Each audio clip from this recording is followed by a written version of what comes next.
ഉണ്ണീസ് അക്കാഡമിയുടെ overseer revision സീരീസിലെ പുതിയൊരു വീഡിയോയിലേക്ക് ഏവർക്കും സ്വാഗതം.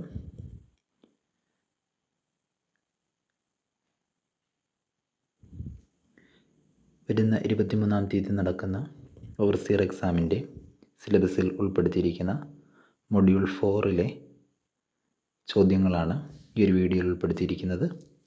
നമുക്ക് വീഡിയോയിലേക്ക് കടക്കാം. The habitable space on the roof of the building with or without toilet facilities. Roof സ്പേസിൽ കൊടുക്കുന്ന ഹാബിറ്റബിൾ സ്പേസ്, ടോയ്ലറ്റ് ഫെസിലിറ്റി ഉള്ളതോ ഇല്ലാതെയോ കൊടുക്കുന്ന ഹാബിറ്റബിൾ സ്പേസിനെ വിളിക്കുന്ന പേരെന്താണെന്നാണ് ചോദിച്ചിരിക്കുന്നത്. Options: cellar, barsati, canopy, mezzanine floor. ബെർസാത്തിയാണ്.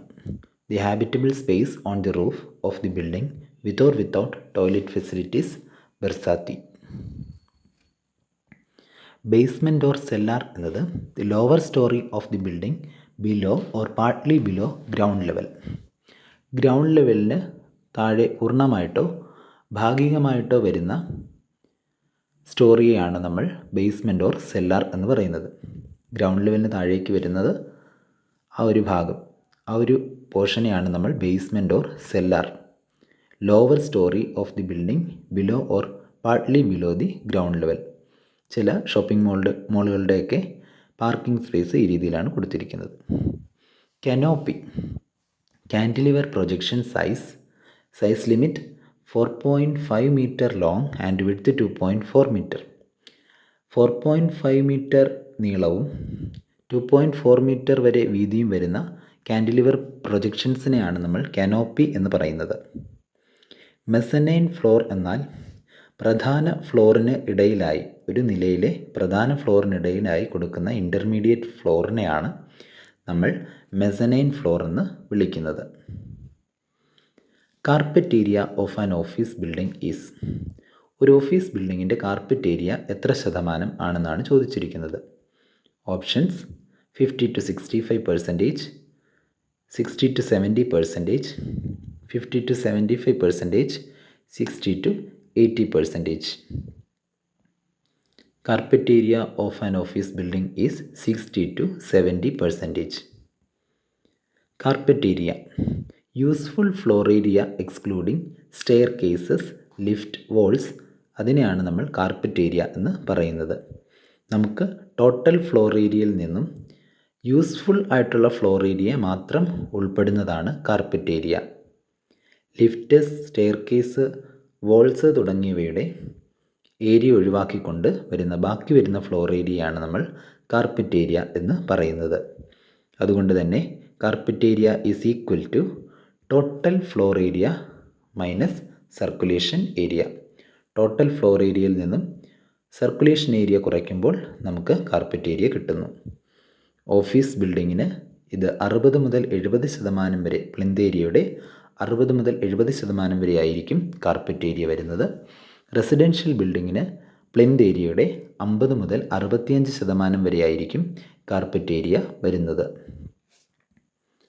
Vertical circulation area of A building is. ഒരു ബിൽഡിങ്ങിൻ്റെ vertical circulation area plinth ഏരിയയുടെ എത്ര ശതമാനം ആണെന്നാണ് ചോദിച്ചിരിക്കുന്നത്. 10 to 15% of plinth area, 4 to 5% of plinth area, 10 to 12% of plinth area, 5 to 10% of plinth area.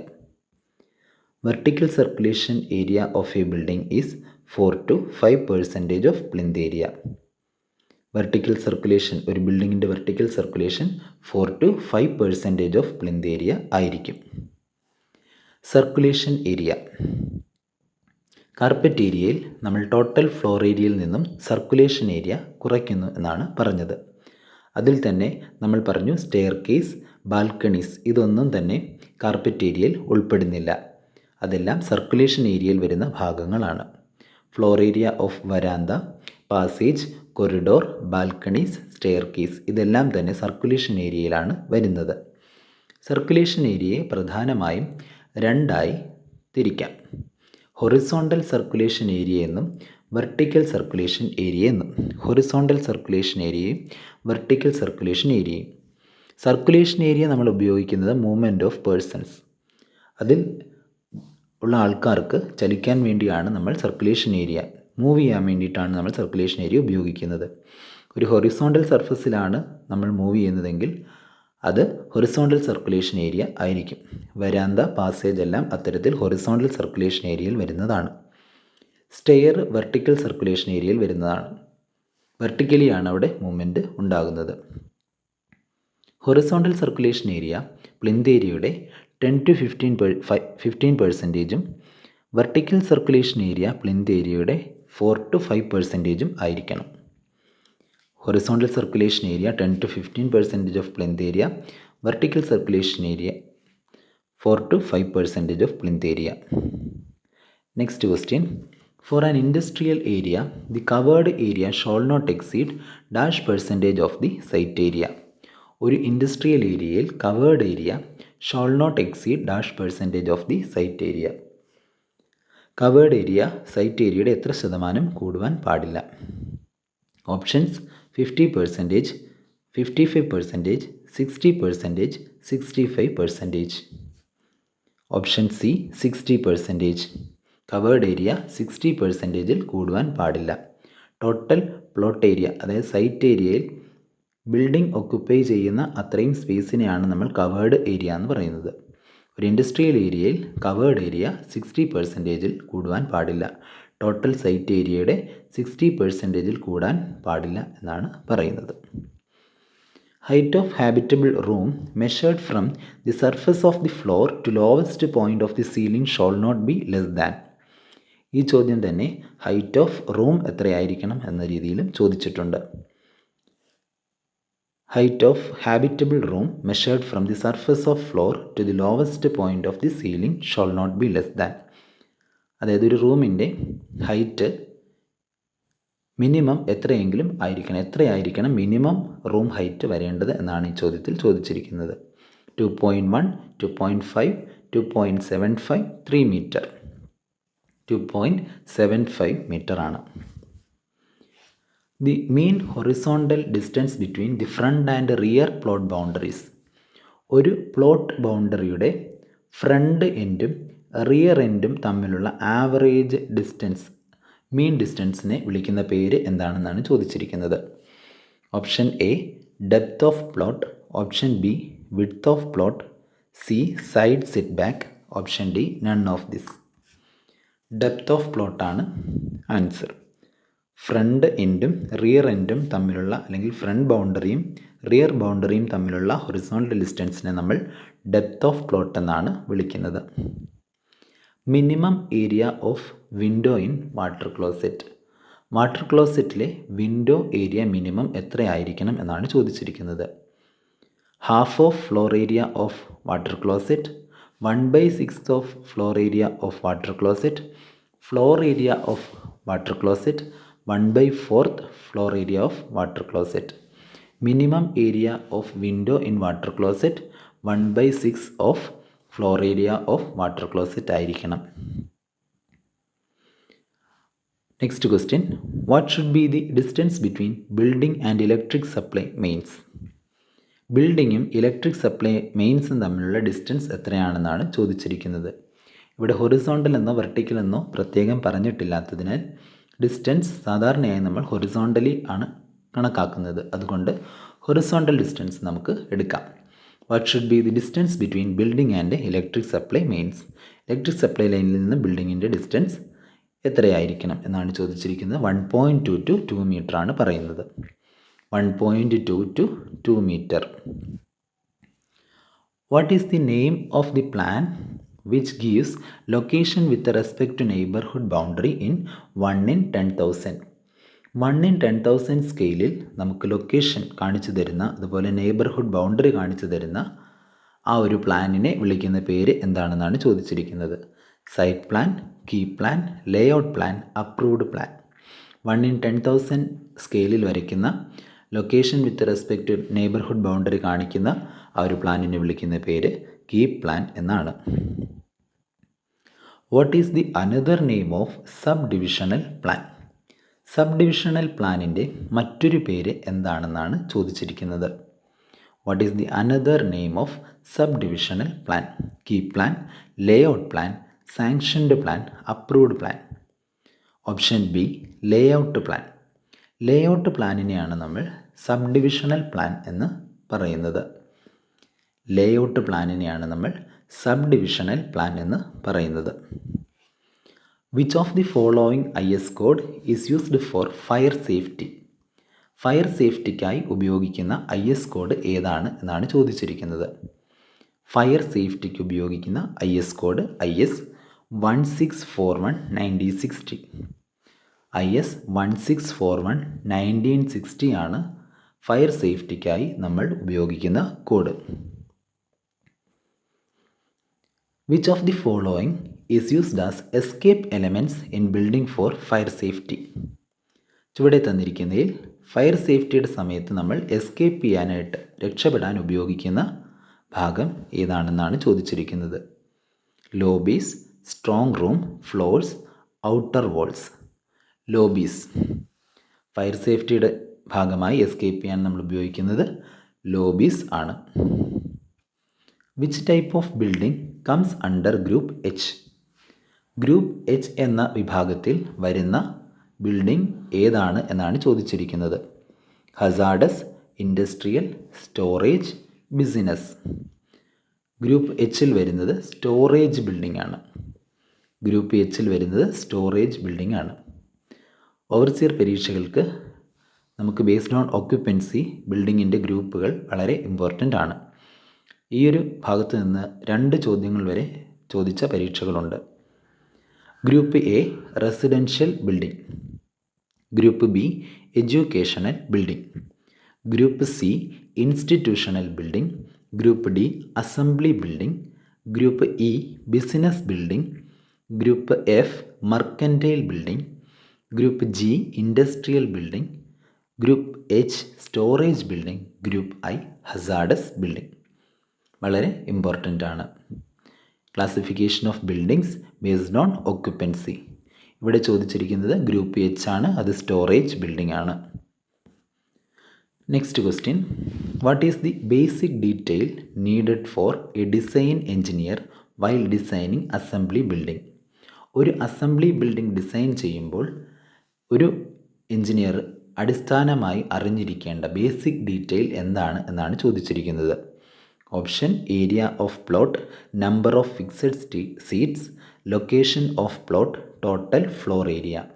Number of fixed seats ആണ് നമ്മൾ അറിഞ്ഞിരിക്കേണ്ടത്. ഒരു അസംബ്ലി ബിൽഡിംഗ് ഡിസൈൻ ചെയ്യുമ്പോൾ എത്രയാണ് അതിനാവശ്യമായ, അല്ലെങ്കിൽ എത്രയാണ് അവിടെ നമ്മൾ കൊടുക്കുന്ന സീറ്റിംഗ് കപ്പാസിറ്റിയാണ് നമ്മൾ അറിഞ്ഞിരിക്കേണ്ടത്. Which of the following is rough cost estimate? ചുവടെ തന്നിരിക്കുന്നതിൽ റഫ് കോസ്റ്റ് എസ്റ്റിമേറ്റ് ഏതാണെന്നാണ് ചോദിച്ചിരിക്കുന്നത്. Revised estimate, annual repair estimate, plinth area estimate, supplementary estimate. ഇതിലെ rough cost estimate plinth area estimate ആണ്. Which is an item rate estimate? ചുവടെ തന്നിരിക്കുന്നതിൽ item rate എസ്റ്റിമേറ്റിൽ ഏതാണ് ഉൾപ്പെടുന്നത് എന്നാണ് ചോദിച്ചിരിക്കുന്നത്. Options plinth area estimate, annual repair estimate, cubical content estimate, preliminary estimate. Answer annual repair estimate. അപ്പോൾ ഈ ചോദ്യങ്ങൾക്ക് ഉത്തരം ചെയ്യണമെങ്കിൽ നമ്മൾ ക്ലാസിഫിക്കേഷൻ അല്ലെങ്കിൽ ടൈപ്സ് ഓഫ് എസ്റ്റിമേറ്റ് അറിഞ്ഞിരിക്കണം. എസ്റ്റിമേറ്റിനെ പ്രധാനമായും 2ആയിട്ട് തിരിക്കുന്നു, അല്ലെങ്കിൽ 2 ടൈപ്പ് എസ്റ്റിമേറ്റ് ആണുള്ളത്. അതിലൊന്നാമത്തേത് പ്രിലിമിനറി എസ്റ്റിമേറ്റ് അല്ലെങ്കിൽ approximate estimate, abstract estimate, rough cost estimate. ഇതെല്ലാം തന്നെ ഇതിൻ്റെ വിവിധങ്ങളായ പേരുകളാണ്. Preliminary estimate, approximate estimate, abstract estimate അല്ലെങ്കിൽ റഫ് കോസ്റ്റ് എസ്റ്റിമേറ്റ്. ഇതിൽ വരുന്ന വിവിധ എസ്റ്റിമേറ്റുകളാണ് unit base method, plinth area estimate, cubical content estimate, approximate quantity method estimate.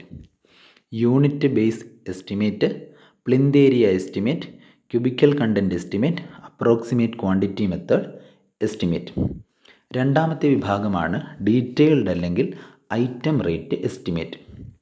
Detail അല്ലെങ്കിൽ ഐറ്റം റേറ്റ് എസ്റ്റിമേറ്റിൽ വരുന്ന വിവിധ എസ്റ്റിമേറ്റുകളാണ് supplementary estimate, revised estimate, supplementary and revised estimate, annual repair and maintenance estimate.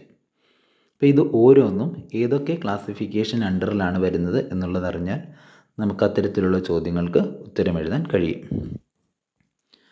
Contingencies are taken about dash percentage of estimated cost. Estimated കോസ്റ്റിൻ്റെ എത്ര ശതമാനമാണ് contingencies ആയി നമ്മൾ കൊടുക്കുന്നത്? 1 to 3%, 3 to 5%, 5 to 10% and 10%. Answer 3 to 5% ആണ്. എസ്റ്റിമേറ്റഡ് കോസ്റ്റിൻ്റെ 3 to 5% ആണ് നമ്മൾ contingencies ആയിട്ട് എടുക്കുന്നത്. കണ്ടിൻജൻസീസ് എന്ന് പറഞ്ഞാൽ incidental expense of miscellaneous character, അവിചാരിതമായി ഉണ്ടായേക്കാവുന്ന ചിലവുകളെയാണ് കണ്ടിൻജൻസീസ് എന്ന് പറയുന്നത്. നമുക്ക് മുൻകൂട്ടി കാണാൻ കഴിയാത്തതും എന്നാൽ വളരെ അവിചാരിതമായി ഉണ്ടായേക്കാവുന്ന ചിലവുകളെയാണ് നമുക്ക് കണ്ടിൻജൻസീസിൽ ഉൾപ്പെടുത്തുവാൻ കഴിയുന്നത്.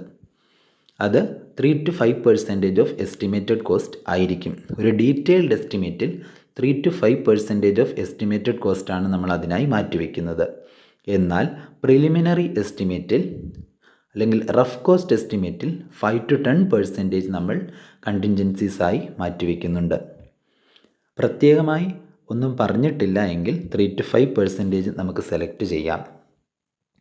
പ്രിലിമിനറി എസ്റ്റിമേറ്റ് എന്ന് എടുത്തു പറഞ്ഞാൽ 5 to 10% സെലക്ട് ചെയ്യാം.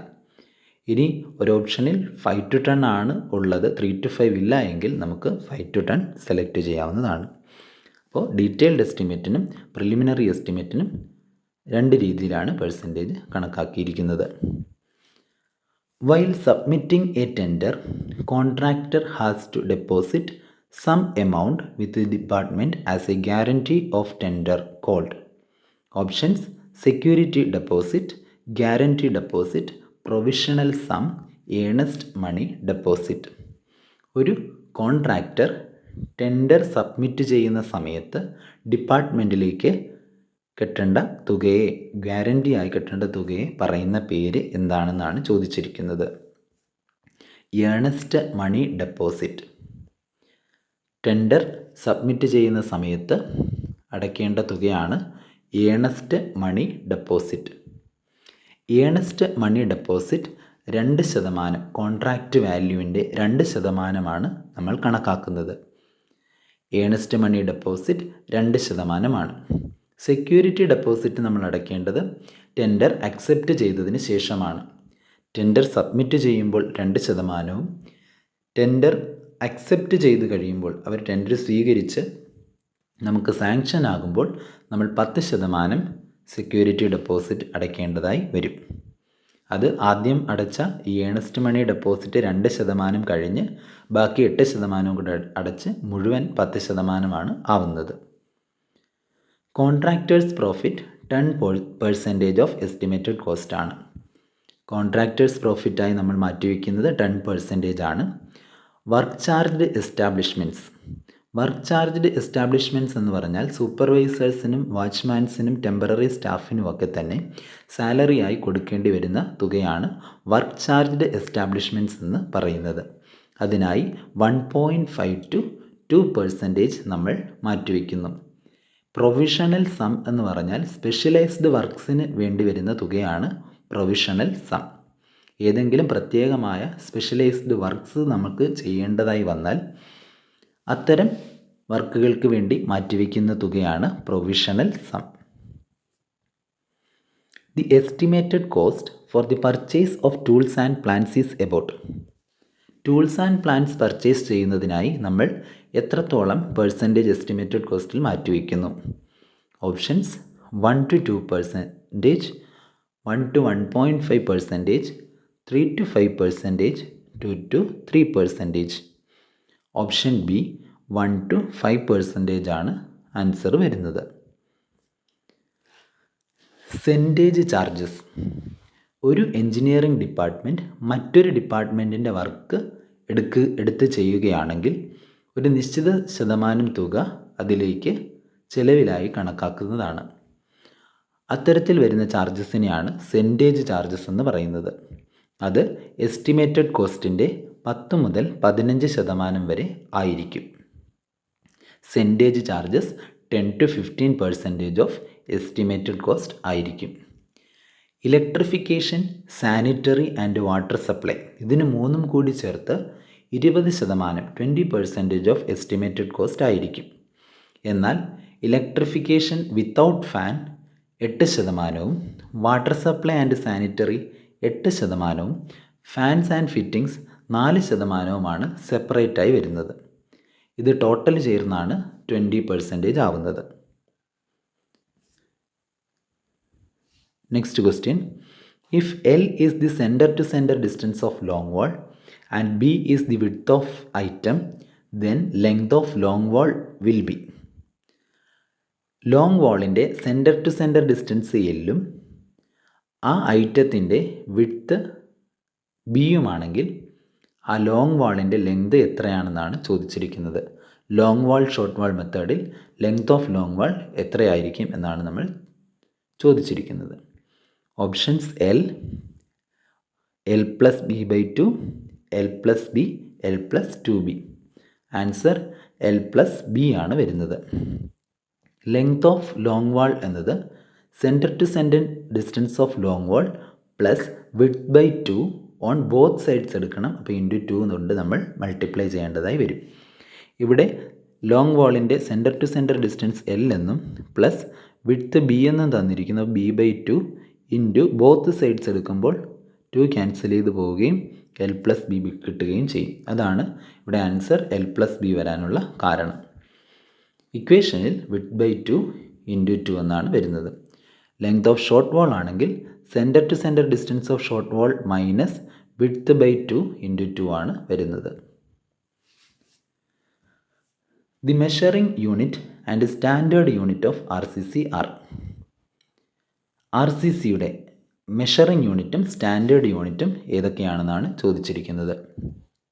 ആദ്യം മെഷറിംഗ് യൂണിറ്റും രണ്ടാമത് സ്റ്റാൻഡേർഡ് യൂണിറ്റുമാണ് വരേണ്ടത്. മെഷറിംഗ് യൂണിറ്റ് മീറ്റർ ക്യൂബും സ്റ്റാൻഡേർഡ് യൂണിറ്റ് 10 ഡെസിമീറ്റർ ക്യൂബുമാണ്. RCCയുടെ മെഷറിംഗ് യൂണിറ്റ് മീറ്റർ ക്യൂബിലും സ്റ്റാൻഡേർഡ് യൂണിറ്റ് 10 ഡെസിമീറ്റർ ക്യൂബിലുമാണ്. ഓരോ വർക്കിൻ്റെയും മെഷറിംഗ് യൂണിറ്റും സ്റ്റാൻഡേർഡ് യൂണിറ്റുമാണ് പറയുന്നത്. ഒരുപോലെ വരുന്നവ ഒന്നിച്ച് ചേർത്ത് പഠിക്കാൻ എളുപ്പമായിരിക്കും. PCC brick work, stone masonry, laterite masonry. PCC brick work, stone masonry, laterite masonry ഇവയുടെ എല്ലാം തന്നെ മെഷറിംഗ് യൂണിറ്റും സ്റ്റാൻഡേർഡ് യൂണിറ്റും മീറ്റർ ക്യൂബ് ആയിരിക്കും. PCC brick work, stone masonry, laterite masonry measuring യൂണിറ്റും സ്റ്റാൻഡേർഡ് യൂണിറ്റും മീറ്റർ ക്യൂബ് ആയിരിക്കും. Roof covering, plastering, pointing, flooring, painting, white washing, varnishing. Roof covering, plastering and pointing, flooring, painting, white washing, varnishing ഇവയുടെ എല്ലാം measuring unit metre സ്ക്വയറും standard unit 10 metre സ്ക്വയറും ആയിരിക്കും. Metre സ്ക്വയറും 10 metre സ്ക്വയറും. വുഡ് വർക്കിൻ്റെത് ഫ്രെയിം ആണെങ്കിൽ മെഷറിംഗ് യൂണിറ്റ് മീറ്റർ ക്യൂബും സ്റ്റാൻഡേർഡ് യൂണിറ്റ് 10 ഡെസിമീറ്റർ ക്യൂബും ആയിരിക്കും. ഇനി വുഡ് വർക്ക് ഷട്ടറിൻ്റെതാണെങ്കിൽ മെഷറിംഗ് യൂണിറ്റ് മീറ്റർ സ്ക്വയറും സ്റ്റാൻഡേർഡ് യൂണിറ്റ് 10 ഡെസിമീറ്റർ സ്ക്വയറും ആയിരിക്കും. യൂണിറ്റ്സ് ഓഫ് മെഷർമെൻറ്റും അതുപോലെ സ്റ്റാൻഡേർഡ് യൂണിറ്റും വളരെ ഇമ്പോർട്ടൻ്റ് ആണ്. ഒന്നിച്ച് ചേർത്ത് ഒരേപോലെ വരുന്നത് നമുക്ക് എളുപ്പത്തിൽ പഠിക്കുവാൻ കഴിയും. Next question, painting coefficient for panelled door on each side is. Panelled ഡോറിൻ്റെ പെയിൻറ്റിംഗ് കോഎഫിഷ്യൻറ്റ് ഓരോ സൈഡിലും ഈച്ച് സൈഡാണ് ചോദിച്ചിരിക്കുന്നത്. അത് എത്രയാണെന്നാണ് ചോദിച്ചിരിക്കുന്നത്. ഓപ്ഷൻസ് 1.125, 1, 1.5, 2.25. ആൻസർ 1.125 ആണ്. പെയിൻറ്റിംഗ് കോഎഫിഷ്യൻറ്റ് പാനൽഡ് ഡോറിൻ്റെത് 1.125 എന്നത് നിമിയുടെ ടെക്സ്റ്റിലെ വാല്യൂ ആണ്. നമുക്ക് ഓവർസിയർ പരീക്ഷകൾക്ക് കൂടുതലും നിമിയിലെ വാല്യൂസാണ് എടുക്കുന്നത്. എന്നാൽ IS കോഡിൽ ഈ വാല്യൂവിൽ ചിലതിന് ചെറിയ വ്യത്യാസമുണ്ട്. ആ വാല്യൂ കൂടി ഞാൻ ചേർക്കുന്നുണ്ട്. അഥവാ ഓപ്ഷനിൽ ഈ വാല്യൂ കണ്ടില്ല എങ്കിൽ IS കോഡിലെ വാല്യൂ ആയ 1.3 ഉണ്ടെങ്കിൽ അത് സെലക്ട് ചെയ്യാവുന്നതാണ്. ഫുള്ളി ഗ്ലാസ്ഡ് ഡോറിന് 0.5 ആണ് നിമിയിൽ വരുന്ന വാല്യൂ, 0.8 ആണ് IS കോഡിലെ വാല്യൂ. നമ്മൾ ഓവർസിയർ എക്സാമുകൾക്ക് നിമിയുടെ വാല്യൂസിനാണ് കൂടുതൽ പ്രാധാന്യം കൊടുക്കേണ്ടത്. അതില്ല എങ്കിൽ IS കോഡിലെ വാല്യൂ സെലക്ട് ചെയ്യാവുന്നതാണ്. വെനീഷ്യൻ ഓർ ലോവേർഡ് ഡോറിന് 1.5 ആണ് നിമി, 1.8 ആണ് IS കോഡ്. കൊറുഗേറ്റഡ് സ്റ്റീൽ ഡോർസിന് 1.25ഉം partially panelled and partially glazed ഡോറിന് 1ഉം ഫ്ലഷ് ഡോറിന് 1ഉം ആണ് നിമിയുടെ ടെക്സ്റ്റിൽ. ഫ്ലഷ് ഡോറ് 1.2 ആണ് കോഡിൽ പറയുന്നത്. അപ്പോൾ ഈ വാല്യൂസ്, കോഡിലെ വാല്യൂസ് കൂടെ ജസ്റ്റ് ഒന്ന് അറിഞ്ഞു വയ്ക്കുക. അപ്പോൾ ഇത്രയാണ് പെയിൻറ്റിങ് കോഎഫിഷ്യൻ. പാനൽഡ് ഡോറിന് 1.125 ആണ് ഇവിടെ ഓപ്ഷനിൽ വരുന്നത്. Next question, weight per metre length kilogram per മീറ്ററിൽ of 10 mm dia bars. 10 mm dia ബാർസിൻ്റെ 10 mm ഡയമീറ്റർ വരുന്ന ബാറിൻ്റെ വെയ്റ്റ് പെർ മീറ്റർ ലെങ്ത് എത്രയാണെന്നാണ് ചോദിച്ചിരിക്കുന്നത്. 0.62 കിലോഗ്രാം പെർ മീറ്റർ ആണ്. 0.62 kilogram per metre. Weight per metre length of 6 mm ആണെങ്കിൽ 0.22 kilogram per metre, 8 mm 0.39 kilogram per metre, 12 mm 0.88 kilogram per മീറ്ററുമാണ്. ഒരു ബാറിൻ്റെ സ്റ്റാൻഡേർഡ് ലെങ്ത് 12 മീറ്റർ ആണ്. Standard length of bar 12 metre. കൂടാതെ ഡയമീറ്ററും യൂണിറ്റ് വെയ്റ്റും തമ്മിലുള്ള relation unit weight of bar is equal to d square divided by 162 എന്നതാണ്. d square divided by 162 അല്ലെങ്കിൽ 0.00617 d സ്ക്വയർ എന്നാണ് equation. 0.00617 d square. Next question, for plastering and pointing work no deduction is made up to. Plastering and pointing വർക്കിന് deduction കൊടുക്കാത്തത് 0.5 square metre വരെ ആണ്.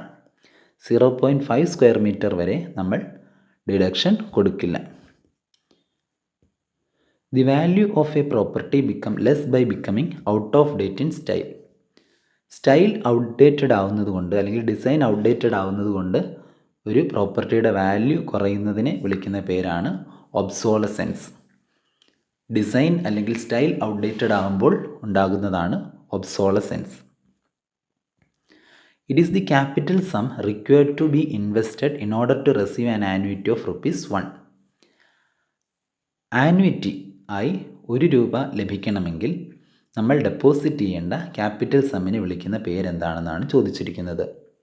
Annuity, capital sum, years purchase, capitalised value. Years purchase. Years purchase ആണ് capital sum required to be invested to receive an annuity of ₹1. Which of the following is not out goings.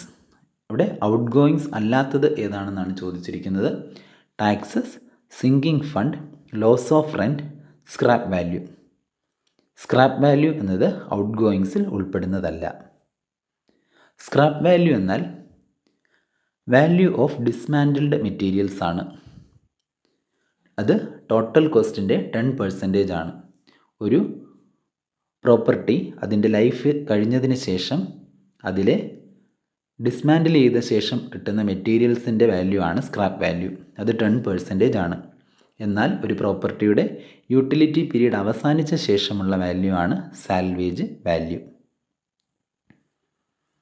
ഇത്രയുമാണ് ഈ ഒരു ഭാഗത്തെ പ്രധാനപ്പെട്ട ചോദ്യങ്ങളായി ഉൾപ്പെടുത്തിയിരിക്കുന്നത്. അടുത്ത ഒരു വീഡിയോയുമായി കാണാം. Thank you.